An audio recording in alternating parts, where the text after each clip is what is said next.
Hola, buenas tardes. Soy Nuria Lara y en nombre de la Asociación Civil Yo Soy San Miguel de Allende, interesada en promover la participación ciudadana informada, doy la bienvenida a nuestros participantes hoy, jueves 26 de agosto del año 2021, al foro con el tema Elecciones en México, ¿quién y cómo se determina al ganador?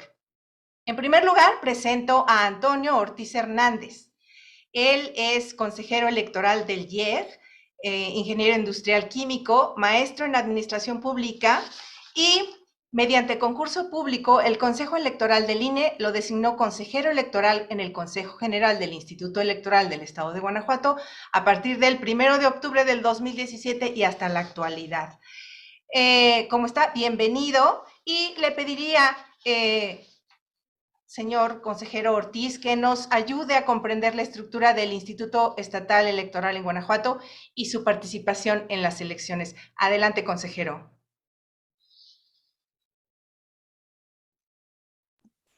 Hola, ¿qué tal? Buenas tardes. Me da mucho gusto saludarles y acompañarles en este foro tan importante. Para el Instituto Electoral de Guanajuato es muy importante la participación ciudadana. Los partidos, los institutos electorales, los procesos electorales en general no sirven de nada si no hay participación ciudadana, si los ciudadanos no se acercan con nosotros. Y pueden participar de miles de maneras, pueden ser a través de su voto, que es la principal, pero también pueden ser los funcionarios que reciban los votos, pueden ser observadores electorales y acompañarnos también como representantes del partido, que es una función muy importante. Pues bien, quiero extenderles un saludo a toda la ciudadanía sanmiguelense y bien, en esta ocasión les quiero comentar que el proceso electoral tiene un diseño jurídico que comprende todas las etapas y regula cada paso y etapa de la organización electoral, lo cual hace que sea un proceso certero y objetivo. En México, la organización y calificación de los procesos electorales están regulados en un marco constitucional y legal. En Guanajuato, es tarea del Instituto Electoral del Estado de Guanajuato la organización de las elecciones locales, es decir, de gubernatura, diputaciones del Congreso del Estado de Guanajuato y la integración de los ayuntamientos de nuestro estado. En los procesos electorales, el IEC colabora con el Instituto Nacional Electoral y de manera concurrente organizamos las elecciones entre los dos institutos. El IEC, las elecciones locales y el INE se encarga de las elecciones federales, aunque tenemos las mismas casillas y el mismo equipo de funcionarios de mesa directiva de casilla. La organización del proceso electoral y su validez implica la colaboración de diversas autoridades, además de los institutos electorales. Intervienen los tribunales electorales. En el caso de Guanajuato, el Tribunal Estatal Electoral del Estado de Guanajuato y el Tribunal Electoral del Poder Judicial de la Federación.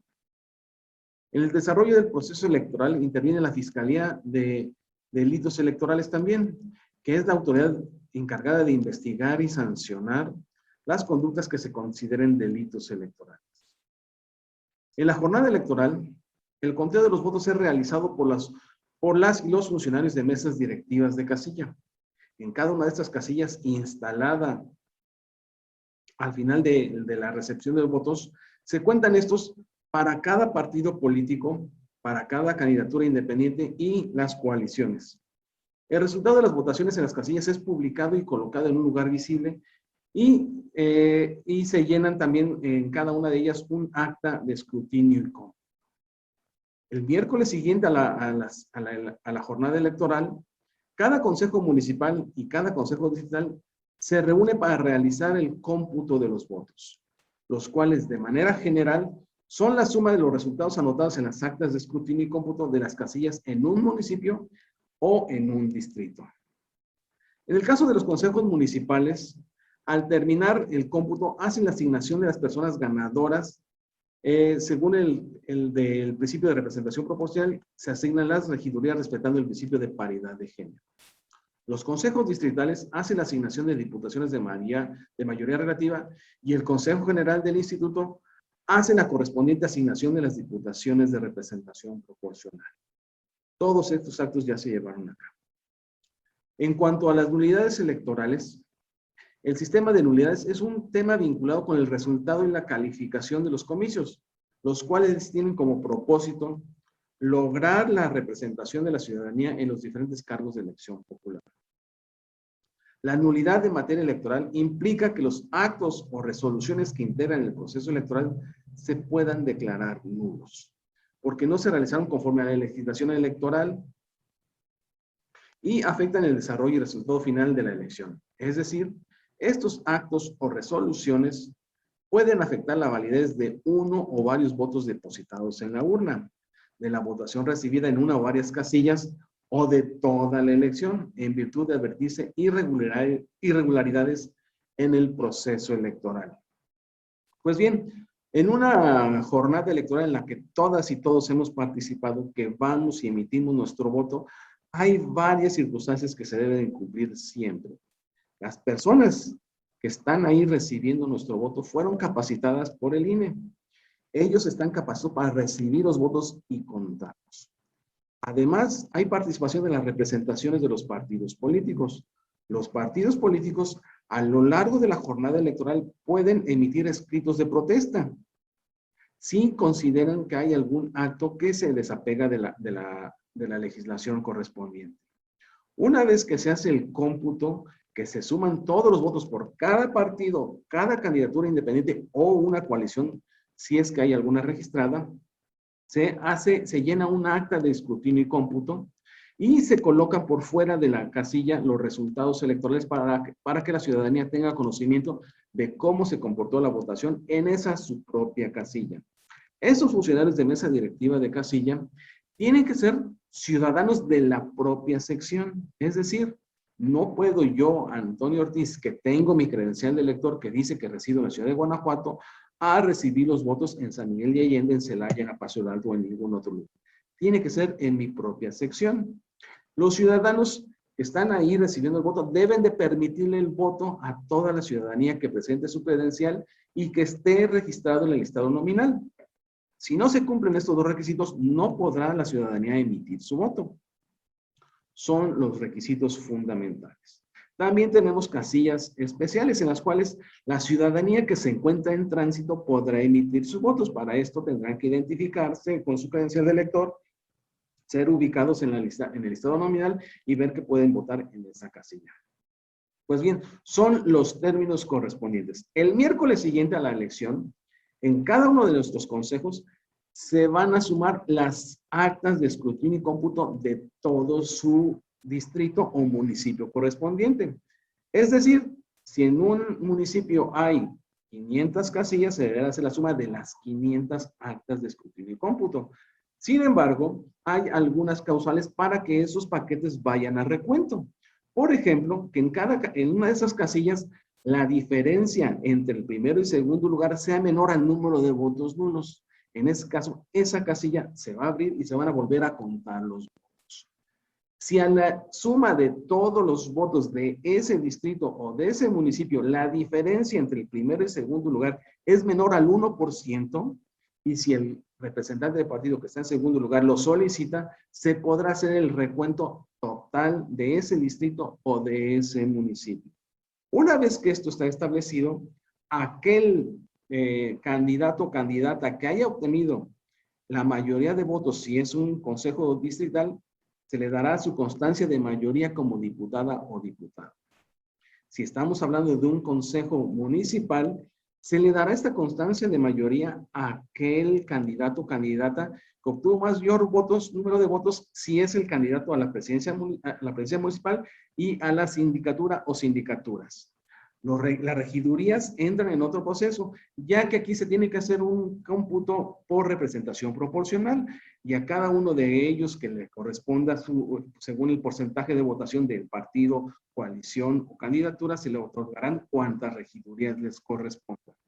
De esta manera se dan las constancias de mayoría y es la que tendrán estos candidatos o candidatas con las cuales se amparan que ganaron en esa instancia. Sin embargo, los demás partidos o candidaturas pueden impugnar este resultado.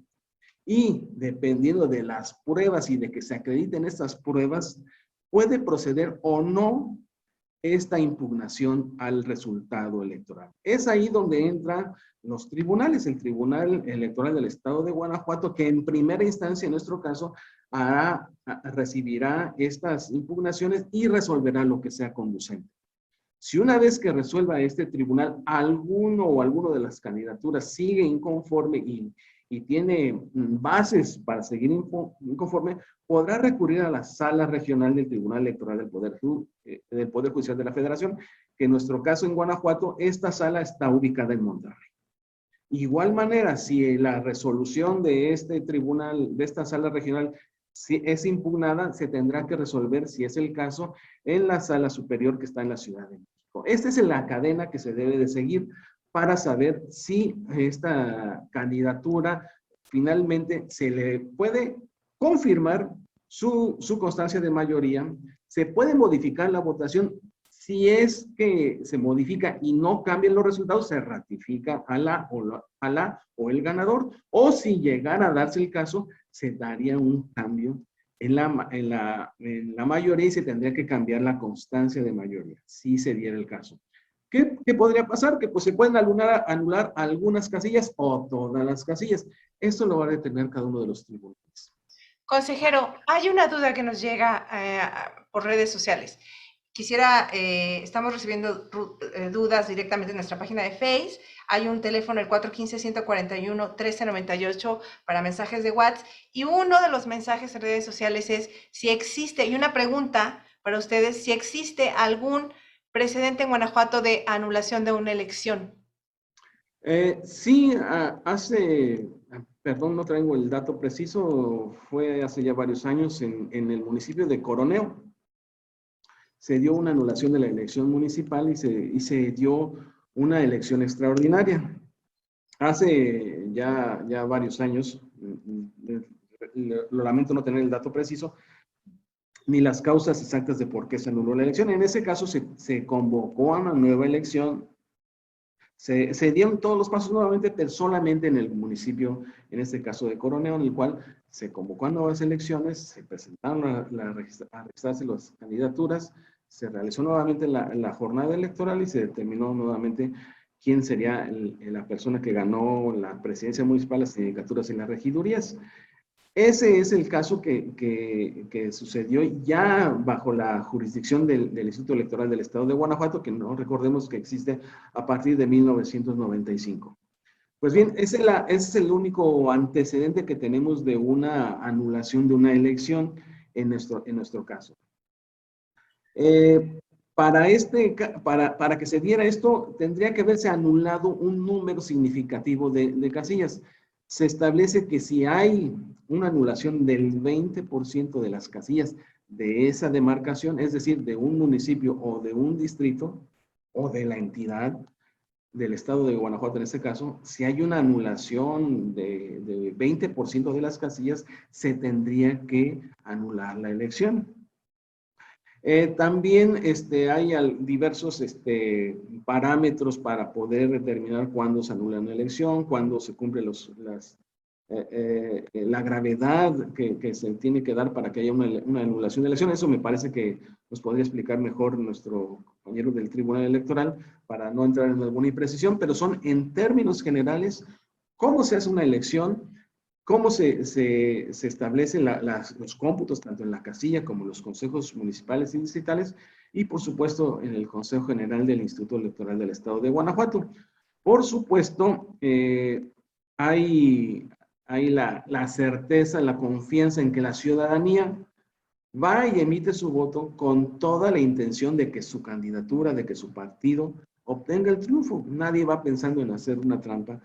Y es en esa confianza que nosotros creemos que no debería de haber algún problema. Por supuesto que hay la necesidad de que existan estas instancias para que resuelvan las elecciones.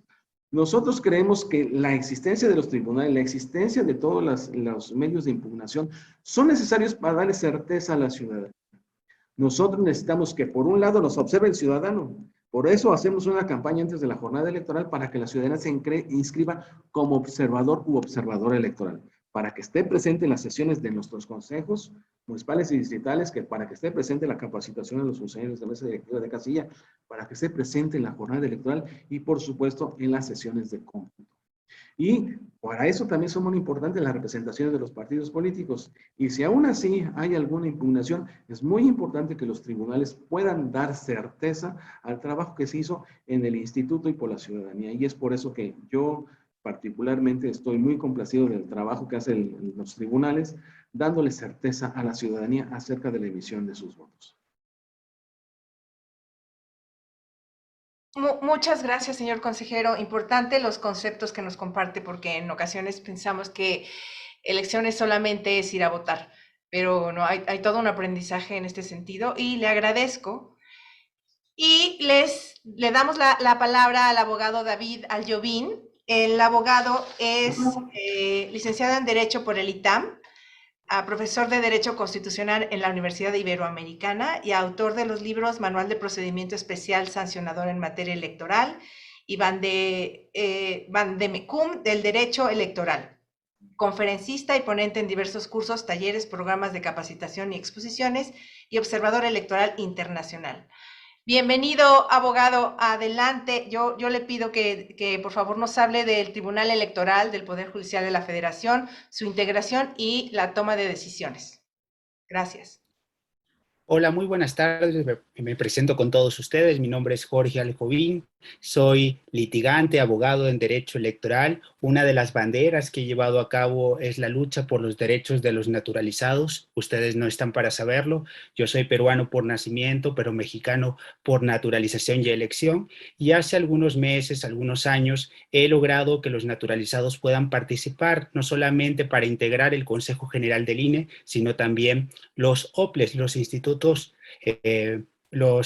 locales, como los conocíamos hoy, organismos públicos locales electorales. Les doy ese contexto porque efectivamente lo que siempre se busca con el derecho es hacerlo una realidad, conquistar derechos y avanzar en esas luchas que son muy importantes.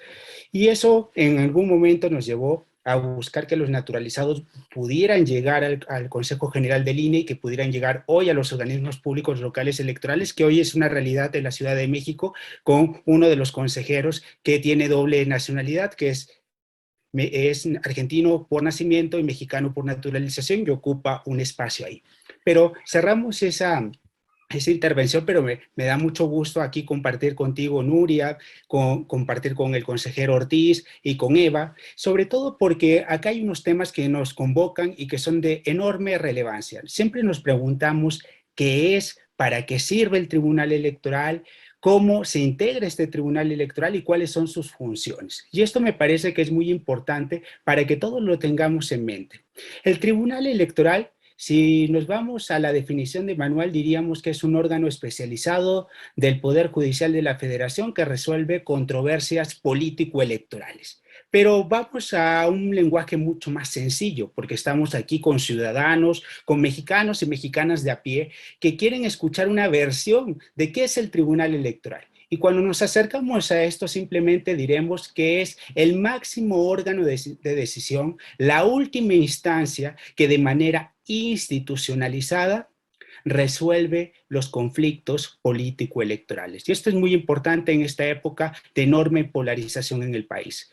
Aquí se resuelve en última instancia de manera institucionalizada y no se resuelve a partir de los dimes y diretes que pudieran existir entre los actores políticos, sino que aquí se da certeza, legalidad y sobre todo se defiende la autonomía, la independencia de los órganos electorales, tanto a nivel local como a nivel federal, y sobre todo se busca algo que es muy importante, y permítanme llegar a este tecnicismo: se busca la regularidad del parámetro constitucional electoral. ¿Y qué significa esto en pocas palabras? Que tu voto se cuente y se cuente bien por parte de los institutos locales y de los propios tribunales. Y es por eso que hemos ido avanzando en esta construcción de un tribunal electoral. En 1996 lo que se logró y que fue de enorme importancia es que el Tribunal Electoral se incorporara a la esfera del Poder Judicial de la Federación. Y esto es muy importante porque antes simplemente hablábamos de lo que comúnmente decimos TRIFE, este Tribunal Electoral que estaba fuera de esta esfera del Poder Judicial de la Federación, y hoy se llama Tribunal Electoral del Poder Judicial de la Federación. Y esto fue un cambio radical. ¿Por qué? Porque le da autonomía e independencia en sus decisiones y como hemos escuchado muchas veces en los debates políticos, ya estas decisiones no dependen de la Secretaría de Gobernación, no dependen de Bucareli. Hoy tenemos órganos institucionalizados. Y aquí me gustaría decir algo. Esto es muy importante porque cuando hay instituciones, hay posibilidad de poder discutir, tal vez no estar en una concordancia en cuanto a las decisiones que pudieran tomar, pero estamos ya discutiendo sobre algo que está en la mesa. No respondemos a dogmas de fe, no respondemos a castillos que se construyen en el aire. Esto es muy importante porque muchas veces lo desdeñamos y decimos al diablo a las instituciones, pero me parece que este no es el camino. El camino que tenemos es, efectivamente, hay ventanas de oportunidad para mejorar nuestros órganos electorales, pero para esto sirve el Tribunal Electoral y sirven también, habrá que decirle a los amigos, los organismos públicos locales electorales, que hoy en el facilismo de las discusiones a partir de una nueva reforma electoral se dice, vamos a proponer su desaparición, pero no sabemos lo importante, las tareas que nos ha comentado aquí el consejero Ortiz, que son de preparación de la jornada electoral, también de la jornada electoral en sí misma y posteriormente a lo que le llamamos la etapa postelectoral. Entonces, estos institutos, estos organismos públicos locales electorales organizan las elecciones, llevan a cabo una serie de tareas en conjunto con la Autoridad Electoral Nacional, que es el Instituto Nacional Electoral, y esto es muy importante, amigos, porque trabajan coordinadas estas autoridades para que justamente en estas etapas se garantice que tu voto se va a contar bien el día de la jornada electoral. Pero si esto no fuera suficiente, si en alguna de estas cadenas que se están llevando a cabo las elecciones hubiera algún error, recordemos, son ciudadanos quienes integran las casillas y por lo tanto lo que se busca es proteger la voluntad ciudadana, pero siempre debemos decir, hay un factor humano y este factor humano en su momento puede ser corregido por los tribunales locales, en el caso del Tribunal Local de Guanajuato. En su momento estas decisiones pueden ser revisadas por lo que se denominan las salas regionales, 5 de ellas que tiene el Tribunal Electoral del Poder Judicial de la Federación, que están distribuidas en las cinco circunscripciones que se divide el país. Ustedes me preguntarán cuáles son esas 5 circunscripciones. Tenemos una circunscripción en la Ciudad de México, otra en Toluca, Estado de México, otra la tenemos en Jalapa, Veracruz, otra que nos corresponde a nosotros, que es en Monterrey, Nuevo León, y una finalmente que la tenemos en Guadalajara, Jalisco. Por lo tanto, dependiendo de dónde nos encontremos ubicados, los asuntos se resolverán en estas salas regionales. Pero, en dado caso que estos asuntos subsistiera algún tema de constitucionalidad o por su importancia, por su trascendencia, tendrán que ser resueltos por el máximo tribunal en el país en materia electoral, que es el Tribunal Electoral del Poder Judicial de la Federación. Y aquí regresamos a la pregunta inicial. ¿Qué es el tribunal? Es un órgano que dirime controversias político-electorales que se refieren básicamente a la postulación y el acceso a los cargos públicos que van en diferentes etapas, desde que estás disputando una candidatura al interior de un partido político o en su momento optas por una vía independiente. El tribunal determinará si tu derecho al sufragio ha sido vulnerado o en otras palabras se ha sido afectado. Hablemos en palabras ciudadanas.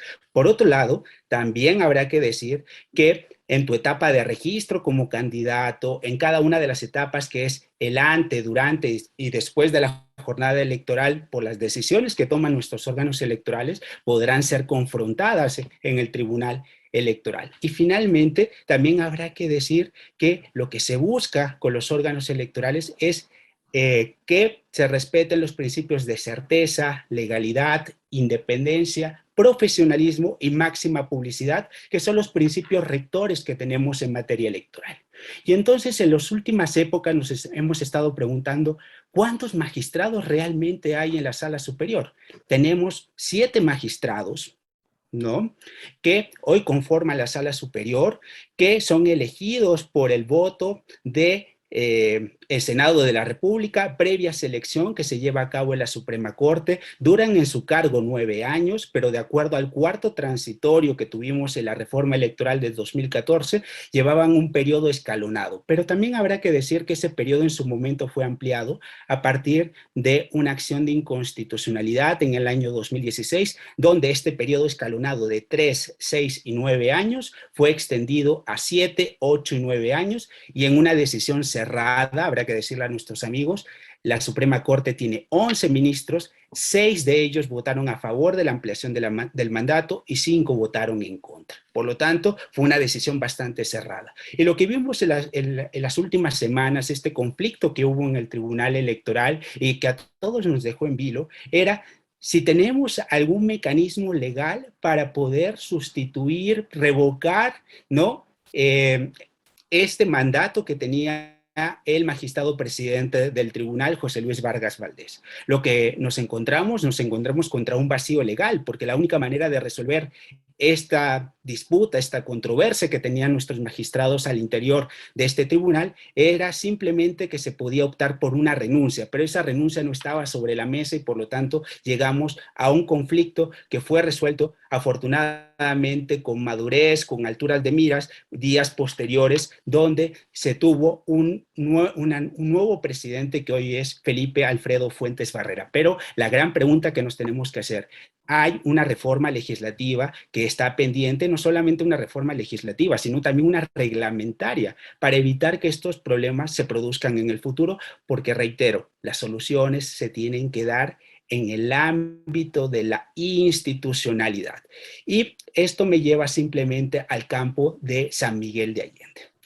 Tenemos que, se acaba de dar una resolución que se dio en el recurso de apelación 151 de este año, donde simplemente se dice, se revoca la decisión que se tomó en el área del rebase de topes de gastos de campaña, que simplemente, mis queridos amigos, que cuando alguien en una elección gasta de más, esto es a partir de los topes que han sido fijados, los montos que han sido autorizados por el propio instituto, los candidatos se les podrá anular sus elecciones, siempre y cuando se cumplan con 2 condiciones. ¿Cuáles son esas condiciones? Que la diferencia entre el primero y segundo lugar sea igual o menor al 5% y el gasto que se haya ejercido, esto es, lo que se haya gastado en una elección, sea superior al 5% autorizado, al monto autorizado por el propio organismo público local electoral, que uno de sus integrantes está el día de hoy acá. Pero también habrá que decirle a la gente que muchas veces nos confundimos porque decimos, oye, pero nos habló de nulidad de casillas el consejero, nos habló de la nulidad por principios de los principios rectores en materia electoral y tú me estás hablando de un tema de fiscalización. Habrá que decirle a la gente que esto se lleva por cuerdas separadas. Esto a partir de la reforma del año 2014, donde se estableció unas nuevas causales de nulidad de la elección, donde se señaló que ni el poder del dinero ni la intervención de los funcionarios públicos podía ser un factor determinante para poder obtener una ventaja indebida en un proceso electoral. Por lo tanto, lo que se hizo fue que se creó algo que se denominó procedimiento sancionador en materia de fiscalización, que no es otra cosa que revisar cuánto gastan, cuánto ejercen, dónde está el origen y el destino de los recursos de los candidatos y las candidatas dentro de los procesos electorales. Y por otra vía, se resuelve lo que se denomina la nulidad de la votación recibida en las casillas y por otro lado también la nulidad a los principios rectores en materia electoral. Y en ambos casos lo que se busca es proteger el principio de equidad de la contienda, que nadie obtenga una ventaja indebida y es por eso que nos encontramos con esta doble vía en el caso de San Miguel de Allende. Y otra pregunta que tendrán los amigos es, ¿por qué lo resuelve la Sala Regional Monterrey? Porque en algunas ocasiones nos encontramos que lo resuelve la Sala Superior. Cuando se trata del tema del financiamiento, como se trata de un tema a nivel municipal, el acuerdo delegatorio de la Sala Superior, esto es, cuando se distribuyen las competencias que le toca a cada quien, dicen, lo que son diputados locales y municipios, lo resuelven las salas regionales en última instancia, salvo que quede algún tema de constitucionalidad, y hasta ahí entrará este gran Big Brother que es el Tribunal Electoral y decidirá en última instancia por la importancia y trascendencia del asunto y siempre y cuando quede algún tema de constitucionalidad. Es por eso que ustedes están viendo que resuelve la Sala Regional Monterrey y no la Sala Superior. Y ustedes me dirán, pero ¿cuándo llega a la Sala Superior? Llega efectivamente, ya se resolvió un asunto, un recurso de reconsideración que fue el 1159, para que los amigos lo puedan apuntar, 1159-1159, que fue resuelto la semana pasada. ¿Cuál fue el caso? Un caso de influencers, que fue estas manifestaciones que hicieron diversos artistas en la época de la veda electoral y se decidió que no era determinante para poder anular una elección de un distrito, de una diputación. Y entonces, en ese momento, la Sala Superior, a pesar de que contaba con una resolución de la Sala Toluca, por un caso de Michoacán, decidió revocar esa decisión y decir, no es determinante, no es lo suficientemente trascendente esa intervención para poder anular esa decisión de esta diputación local. Por lo tanto, ahí tenemos una esfera que se tendrá que resolver. Para los amigos en sus casas, simplemente lo que dijo el tribunal, la Sala Regional Monterrey, en este caso de San Miguel de Allende, dice, regresa, estúdialo dentro de los 7 días hábiles siguientes y da una respuesta fundada, estudiando cada uno de los gastos que se dieron por parte de uno de los candidatos y por lo tanto eso quedará en el seno del Instituto Nacional Electoral. ¿Por qué? Porque el Instituto Nacional Electoral, a partir de la reforma electoral, es la única instancia que resolverá en materia de fiscalización. Antes estaba en los institutos locales, pero hoy lo tenemos concentrado en el Instituto Nacional Electoral y hoy, cuando se está planteando una nueva reforma electoral, es tan importante el tema de la fiscalización que se ha llegado a plantear la necesidad de una unidad especializada en materia de fiscalización. No sabemos lo que pasará, ni tampoco sabremos qué pasará con los institutos locales, pero me parece que debemos actuar con suma prudencia por la labor tan importante que cumplen los OPLES a lo largo y ancho de todo el país. Y también habrá que decir, en una reforma electoral, lo que se está proponiendo es la reducción de magistrados electorales de 7 a 5, en algunos proyectos que han estado circulando, también de consejeros electorales de 11 a 7, pero creo que la respuesta no pasa por la reducción de estos funcionarios públicos, más bien pasa por las ventanas de oportunidad donde podemos mejorar procesos para poder implementarlos de mejor manera y sobre todo de vigilancia por parte de los ciudadanos. Y me parece que por ahí va más una reforma electoral, pero no habrá que adelantar juicios, se tendrán que discutir en las mesas de expertos, pero me parece que esto es muy importante y creo que esto nos abre esta ventana de oportunidad para que podamos dilucidar estas dudas que podemos tener y no simplemente satanizar a nuestras autoridades electorales. El papel de nuestro organismo público local ya se cumplió, ya calificó, ya buscó, organizó cada uno de esos tramos. Hoy por hoy la decisión está en los órganos jurisdiccionales. Recordemos, los OPLES son órganos administrativos electorales y por otro lado tenemos órganos jurisdiccionales que revisan no solamente esos actos, resoluciones que ellos dictan, sino también se revisan la votación depositada en las urnas y sobre todo siempre llévense esto en mente. Lo que se busca en toda elección es proteger el principio de conservación de los actos jurídicos válidamente celebrados. ¿Por qué? ¿Qué significa eso en buen cristiano o en la religión que ustedes profesen? Simplemente lo que tenemos que decir es que tu voto cuente y se cuente bien. Y por lo tanto debe existir suficientes razones y que estén realmente probadas en el expediente para que yo pueda anular esa votación y pueda producir un cambio de la votación. Y esto tendremos que dejar que se ventile en los tribunales electorales y no en redes sociales, sino que la única tiranía, y este es el mensaje que les quiero dar, la única tiranía que debe existir en nuestro país es la del mejor argumento y eso es lo que nos dan nuestros tribunales y eso es lo que nos dan este tipo de foros y agradezco nuevamente esta posibilidad que me das, Nuria, haber compartido con el consejero Ortiz y también con Eva y todos los amigos que nos acompañan en línea. Agradezco mucho, abogado Ayovín. Realmente las dudas estaban justo en ese en ese tema, en por qué regresaba de la sala de Monterrey, regresaba al INE, y está claro, lo dejó usted perfectamente claro, que es por el tema de fiscalización. Entonces, hay una duda por aquí que preguntan, una vez que resuelve el INE, ¿existe algún recurso? ¿Hay recursos o no? Ya la resolución del INE es la definitiva. Efectivamente, esta decisión del INE no es definitiva, sino que se puede atacar mediante un nuevo recurso de apelación que tendrá que ser resuelto nuevamente por la Sala Monterrey. Por lo tanto, es un capítulo abierto el caso de San Miguel de Allende. Y otra pregunta que tendrán los amigos, dirán en casa los amigos, amigas y amigues, como habrá que decirlo hoy, en una nueva etapa de inclusión de todos y todas en este país. Habrá que decir también lo siguiente, hay una toma de protesta que es el día 10 de octubre por parte de los municipios y por lo tanto los tribunales en todo el país, ¿no?, tendrán que resolver hasta un día antes de la toma de protesta. Por eso es muy importante esta decisión en materia de fiscalización. Puede ser recurrida efectivamente mediante un nuevo recurso de apelación que será resuelto por Sala Monterrey, y por lo que se refería el consejero Ortiz, lo siguiente, decirle simplemente que en la parte de nulidad de la votación recibida de las casillas y por lo que se refiere a la nulidad por violación a los principios electorales, esto también será resuelto por nuestra sala regional, pero si quedara un tema de constitucionalidad, te reitero, algún tema que por su importancia y trascendencia, recuerden, el gran Olimpo, el gran Big Brother, que es la sala superior, que en un nivel jerárquico tiene una igual jerarquía que la Suprema Corte de Justicia de la Nación,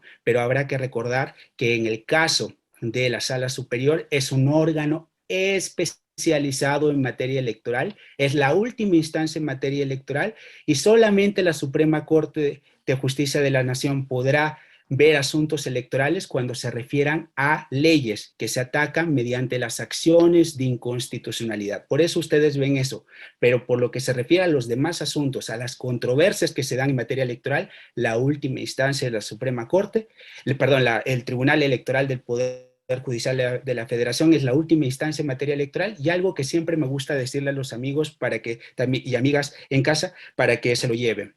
El Tribunal Electoral únicamente inaplica, deja de aplicar normas electorales, y el único tribunal en el país encargado de invalidar normas es la Suprema Corte de Justicia de la Nación, que lo hace a través de las acciones de inconstitucionalidad que permitieron en materia electoral que pueda estudiar en esa instancia la Suprema Corte, pero los demás casos, recuerden, ¿cuál es la causal de improcedencia por excelencia que existe en el amparo? El amparo no procede contra cuestiones político-electorales, de acuerdo a su artículo 61, si no me falla la memoria, fracción 2 de la ley de amparo. Entonces, eso simplemente me gustaría aclarar ese tipo de dudas. Abogado Aljovín, muchas gracias por su participación. Le pido, por favor, hemos invitado a la abogada Eva Camacho. Eva, su formación en leyes y siempre ha mostrado un enorme compromiso con las causas justas. Y durante el 2018, la licenciada Eva formó parte del equipo del entonces candidato independiente. Ella integró el expediente jurídico que fue aceptado para todo el proceso de impugnación de irregularidades de la elección que se llevó a cabo, y el instrumento contó con tan sólidos argumentos que llegó hasta la máxima sala. Eva, bienvenida. Y pues, que nos platiques de este tema de impugnaciones, tu experiencia en este sentido, y adelante, Eva. Gracias, buenas tardes. Un gusto estar aquí con ustedes y pues compartiendo con personas tan importantes como ustedes. Muchísimas gracias.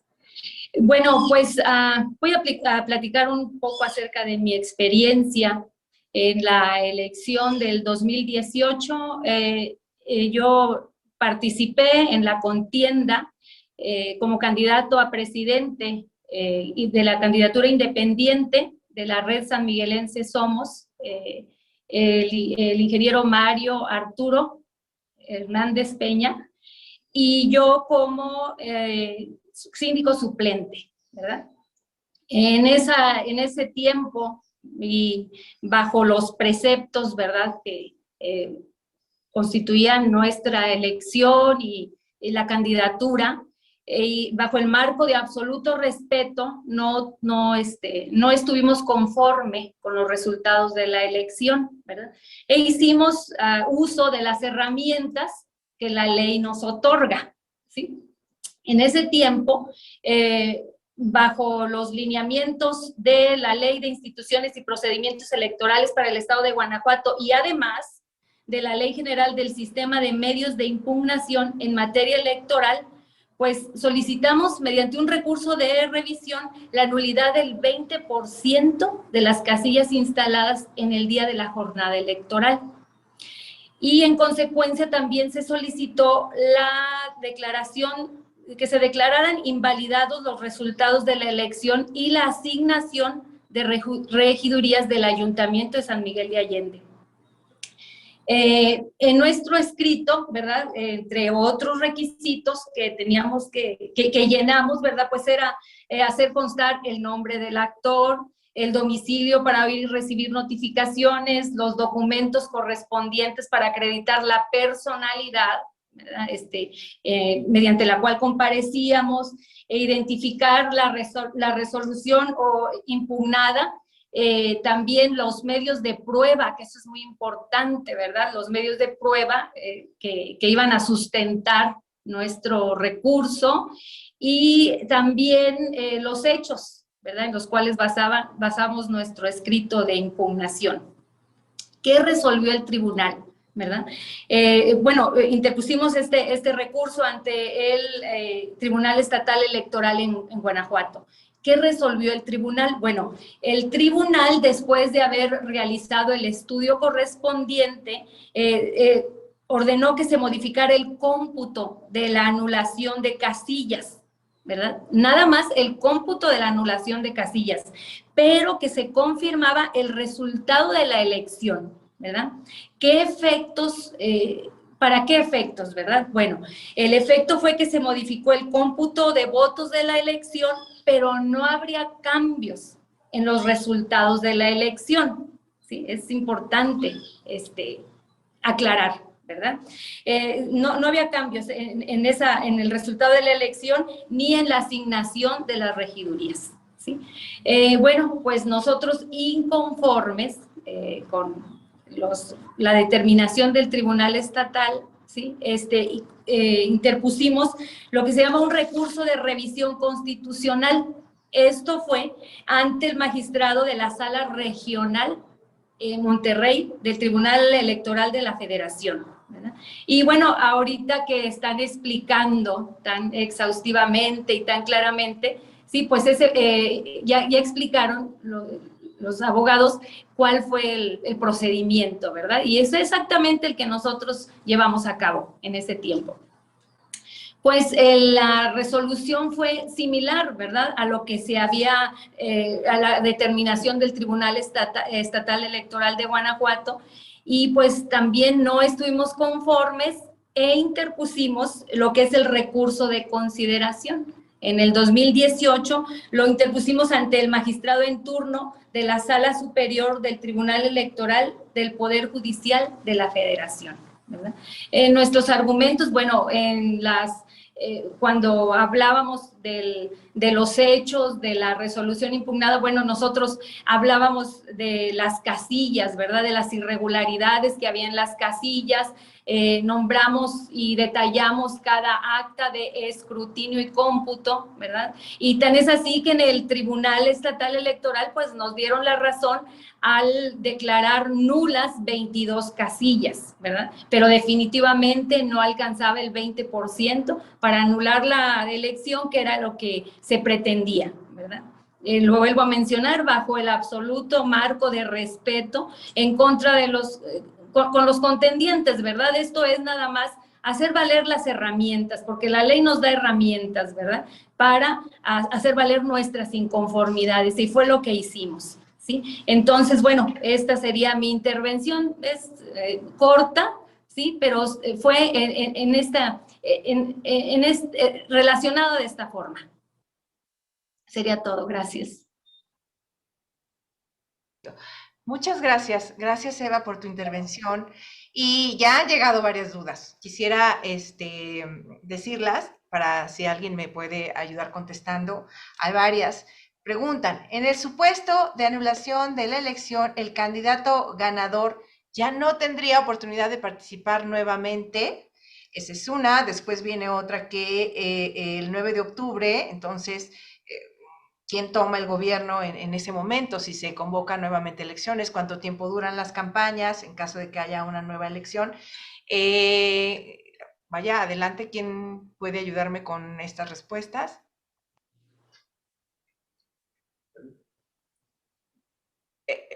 Consejero Antonio. Gracias.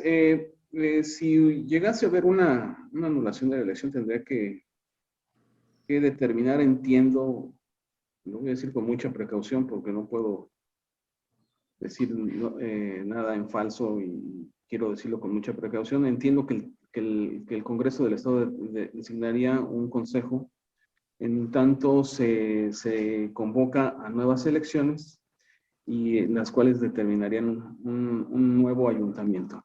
Es lo que procede según entiendo. Abogado Aljovín, su comentario. ¿Tiene algún comentario al respecto? Sí, esto es muy importante, complementando lo que muy bien ha señalado el consejero Ortiz.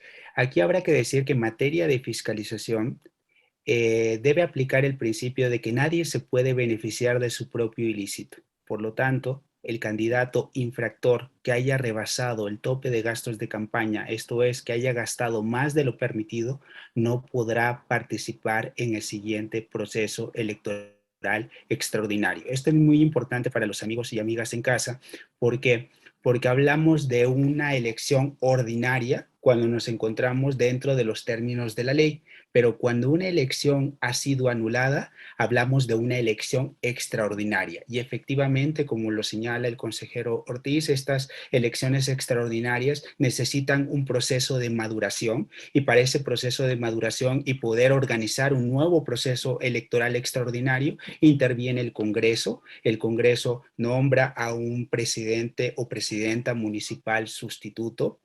En tanto, en tanto, esta persona se puede llevar a cabo un nuevo proceso electoral. Por eso es muy importante este tipo de capítulos que están abiertos a la ciudadanía y sobre todo que se involucren en sus propias elecciones, porque habrá que estar atentos no solamente a que se nombre a un presidente o presidenta municipal sustituto, sino también que en su momento se dé una nueva asignación presupuestal para poder llevar a cabo esa elección, determinar un calendario que en su momento, por eso es tan importante tener organismos públicos locales electorales, porque van a organizar nuevamente un proceso electoral, van a volver a buscar a ciudadanos para que integren estas casillas, señalar un día de la elección, poder coordinarse también con la autoridad nacional, con el Instituto Nacional Electoral, porque habrá que decir que de acuerdo a la reforma electoral de 2014 también hay facultades que ya corresponden al INE y que por lo tanto se hacen en coordinación con la propia autoridad electoral. Por eso hay tantas aristas en este tema y por lo tanto tantas autoridades que intervienen. Efectivamente, algunos dirán el costo de la democracia en el país es muy alto, pero también habrá que decir cuál es el tamaño de las elecciones que tenemos. Tenemos un padrón de 95 millones de electores en números cerrados y por lo tanto tenemos que ver cómo se dan estas elecciones y más que cuando concurren elecciones federales y locales, tenemos lo que se denomina casilla única y por lo tanto concurren ahí todos los tipos de elecciones. Por eso es tan cara nuestra democracia, por eso cuidamos tanto nuestro voto, sobre todo porque a partir de 1990 hubo un principio que está detrás, y lo dijo Jorge Carpizo, que en paz descanse. Tenemos la feria de las desconfianzas, y eso qué significa que hay una desconfianza mutua y por lo tanto lo que hacen nuestras autoridades electorales es darnos certeza y legalidad sobre los actos que se celebran en un proceso electoral. Muchas gracias, abogado Aljovín. Les invito brevemente, porque estamos por concluir, a que demos una revisión a las distintas notas de prensa que han estado apareciendo en los últimos días. Le pido a producción que me ayude con estas notas, en donde está de manera resumida lo que ha sucedido, ¿no? Este tema de la impugnación. El día de hoy, pues el PAN San Miguel de Allende emite un comunicado en donde dice que la Sala Regional de Monterrey le ha pedido al INE que revise exhaustivamente para que se pueda emitir una resolución. El candidato ganador también salió en sus redes sociales ahí a decir que, bueno, pues estaba haciendo uso del derecho que tenía, en este caso, el candidato que había perdido las elecciones para pedir la impugnación.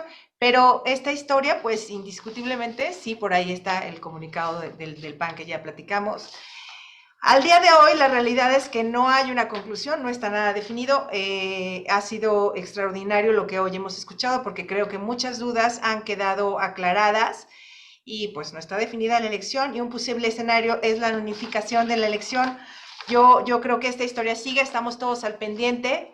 Les agradezco a todos nuestros invitados que me hayan acompañado, a la gente que se conectó para escucharnos, les agradezco infinitamente, al equipo de producción, muchas gracias. La eficacia de una institución se mide no solo en el número de asuntos que resuelve, sino también y principalmente por el grado de confianza en sus procedimientos y en la previsibilidad en sus resoluciones, en la certeza de su interpretación y en la claridad de su argumentación, en la difusión del conocimiento, en la apertura al diálogo, en la transparencia y en la claridad de su comunicación con la opinión pública y la sociedad. Los actuales tiempos son de mucha complejidad, pero la enseñanza de los procesos históricos debe ayudar a la toma de decisiones. En conclusión, es importante entender que la impartición de justicia, además de resolver controversias jurídicas, contribuye a la construcción de ciudadanía. Muchas gracias, este es nuestro 10º foro y seguimos adelante. Gracias, gracias por acompañarnos. Buenas noches. Gracias. Gracias.